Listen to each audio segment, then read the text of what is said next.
AG ನ್ಯೂಸ್ಗೆ ಸ್ವಾಗತ.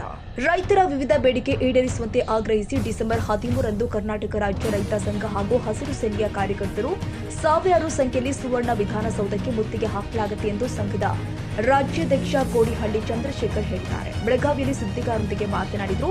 ಸರ್ಕಾರ ರೈತರು ಬೆಳೆದ ಬೆಳೆಗಳಿಗೆ ಸೂಕ್ತ ಬೆಂಬಲ ಬೆಲೆ ಘೋಷಣೆ ಮಾಡಿಲ್ಲ ಅಂತ ಅಸಮಾಧಾನ ಹೊರಹಾಕಿದ್ದಾರೆ. ಹೆದ್ದಾರಿ ಪಕ್ಕದಲ್ಲಿ ಕೊಂಡೆಸ್ಕೊಪ್ಪ ಇಲ್ಲಿ ಬಹಳ ದೊಡ್ಡ ಪ್ರಮಾಣದಲ್ಲಿ ರೈತರು ಸೇರ್ತಾರೆ, ಸರ್ಕಾರಕ್ಕೆ ಒತ್ತಾಯವನ್ನ ತಗೊಂಡ್ಬರ್ತಾರೆ.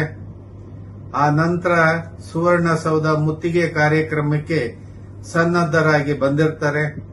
ಈ ಸುದ್ದಿಯನ್ನ ತಾವೆಲ್ಲರೂ ಕೂಡ ಮಾಡಬೇಕಾಗಿ ತಮ್ಮಲ್ಲಿ ಮನವಿಯನ್ನ ಮಾಡ್ತಾ ಇದ್ದೀನಿ. ಆ ಕಾರಣಕ್ಕೆ ತಾವೆಲ್ಲ ವರದಿಗಾರರು ಮತ್ತು ವಿದ್ಯುನ್ಮಾನ ಮತ್ತೆ ಛಾಯಾಗ್ರಾಹಕರು ಎಲ್ಲರೂ ಕೂಡ ತಾವು ಬಂದು ಖುದ್ದ ವರದಿಯನ್ನ ನಾಡಿನ ಜನತೆಗೆ ತಿಳಿಸಬೇಕು ಅಂತ ಹೇಳಿ, ವಿಶೇಷವಾಗಿ ಈ ಪ್ರದೇಶದ ಕಬ್ಬು ಬೆಳೆಗಾರರ ಹಿತದೃಷ್ಟಿಯಿಂದ ಕಬ್ಬಿನ ಅನೇಕ ಒತ್ತಾಯಗಳು ಕೂಡ ಸೇರಿರ್ತವೆ.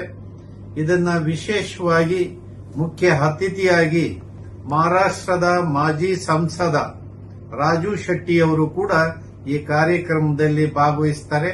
ಹಾಗಾಗಿ ಈ ಕಾರ್ಯಕ್ರಮ ಬಹಳ ದೊಡ್ಡ ಪ್ರಮಾಣದಲ್ಲಿ ನಡೆಯುವ ಕಾರಣಕ್ಕೆ ಮಾಧ್ಯಮ ಎಲ್ಲ ಗೆಳೆಯರು ಸಕಾಲಕ್ಕೆ ಆಗಮಿಸಬೇಕು ಅಂತ ಹೇಳಿ ತಮ್ಮಲ್ಲಿ ಮನವಿ ಮಾಡ್ತೇವೆ.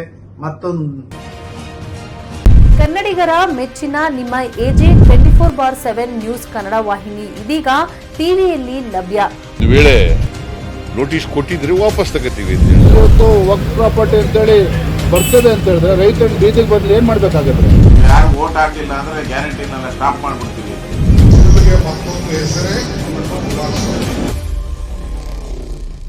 ಕರ್ನಾಟಕ ಮತ್ತು ದೇಶ ವಿದೇಶ 360 ಡಿಗ್ರಿ ಸುದ್ದಿ ಹಾಗೂ ಉತ್ತರ ಕರ್ನಾಟಕ, ಬೆಳಗಾವಿ, ಬಾಗಲಕೋಟೆ, ಧಾರವಾಡ, ಹಾವೇರಿ, ಗದಗ, ಬಿಜಾಪುರ ಜಿಲ್ಲೆಯ ಕ್ಷಣ ಕ್ಷಣದ ವಿವರವನ್ನ ಪಡೆಯುವುದಕ್ಕೆ ಎಜೆ 24/7 ನ್ಯೂಸ್ ಕನ್ನಡ ವಾಹಿನಿಯನ್ನ ಲೈಕ್ ಮಾಡಿ, ವಿಡಿಯೋಗಳನ್ನ ಶೇರ್ ಮಾಡಿ, ಕಮೆಂಟ್ ಮಾಡುವ ಮೂಲಕ ನಮ್ಮ ವಾಹಿನಿಗೆ ಸಹಕಾರ ನೀಡಿ ಮತ್ತು ಚಾನೆಲ್ ಅನ್ನ ಸಬ್ಸ್ಕ್ರೈಬ್ ಮಾಡಿ.